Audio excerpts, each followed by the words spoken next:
জম্মু কাশ্মীরে গিয়ে বৈঠক করলেন কেন্দ্রীয় স্বরাষ্ট্রমন্ত্রী অমিত শাহ। তিনি মঙ্গলবার সন্ধ্যায় সেখানে পৌঁছান। সেখানে উপস্থিত ছিলেন সেখানকার মুখ্যমন্ত্রী ওমর আবদুল্লা, ছিলেন সেনাবাহিনীর প্রধানরাও।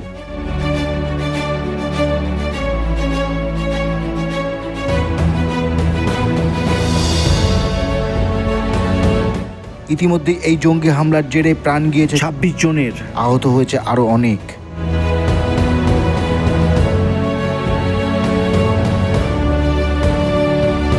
এই জঙ্গি হামলার নেপথ্যে রয়েছে পাকিস্তানি জঙ্গি সংগঠন দ্য রেজিস্ট্যান্স ফ্রন্ট, লস্কর-ই-তৈবার মতো জঙ্গি সংগঠন।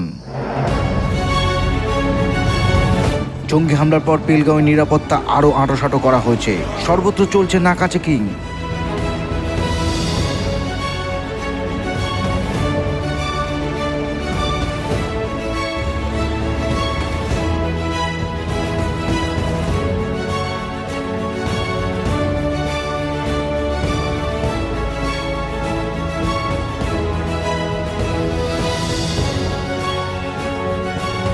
পেহেলগাঁওয়ে সন্ত্রাসী হামলার প্রতিবাদে সেখানকার স্থানীয় বাসিন্দারা মোমবাতি মিছিল করে সন্ধ্যায়।